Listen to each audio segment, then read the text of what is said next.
તેમજ રાજ્યની વિધાનસભાના ચૂંટાયેલા સભ્યોના બનેલા મતદાર મંડળ દ્વારા કોની જે છે ચૂંટણી થાય છે, ઇલેક્શન કોનું થાય છે? બહુ સરસ મજાનો પ્રશ્ન છે. આપણા દેશમાં જે છે કોનું ઇલેક્શન જે છે એ સંસદના બંને ગૃહો તેમજ જે છે રાજ્યોની વિધાનસભાના ચૂંટાયેલા સભ્યો જે છે એમના બનેલા મતદાર મંડળ દ્વારા જે છે કરવામાં આવે છે. તો શું જવાબ આવશે આના અંતર્ગત? આ એકદમ ઈઝી અને જે છે પપલું ક્વેશ્ચન કહી શકાય.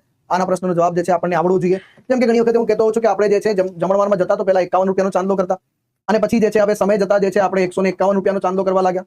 અને આપણો જે છે રાષ્ટ્રપતિ આપણા દેશના જે છે પ્રથમ નાગરિક છે, એટલે એક ઉમેરી દો એટલે આપણે જવાબ આવી જશે 52. તો આપણો જે અહીંયા અનુચ્છેદ જે આપણને મળ્યો છે રાષ્ટ્રપતિનો, અને ઇલેક્શન પણ કોનું થાય છે? રાષ્ટ્રપતિનું. એ જ રીતે જે છે જ્યારે રાજ્યપાલ બીજા નંબરે એટલે કે સાહેબ 102 ઉમેરીએ એટલે 153 થઈ જાય સાહેબ. તો રાજ્યપાલનો ઉલ્લેખ જે છે કયા અનુચ્છેદમાં જોવા મળે છે? તો અનુચ્છેદ 153 માં જોવા મળે છે. જવાબ આવશે આની અંદર રાષ્ટ્રપતિ. શું છે? અત્યારે આપણા દેશના રાષ્ટ્રપતિ કોણ છે એ પણ ખાસ ધ્યાન રાખી લેજો. પરીક્ષા માટે ખૂબ મહત્વપૂર્ણ છે. પદ અને પદાધિકારી હોય આપણે જતા હોય પરીક્ષામાં તો આપણને ખ્યાલ હોવો જોઈએ. અને આપણા દેશના જે રાષ્ટ્રપતિ છે અત્યારે હાલ દ્રૌપદી મુર્મુજી છે. અને આ જે છે જનજાતીય સમુદાયમાંથી આવનારા જે છે પહેલા વ્યક્તિ છે. અને ધ્યાન રાખી લેજો, આ સૌથી યુવા રાષ્ટ્રપતિ છે.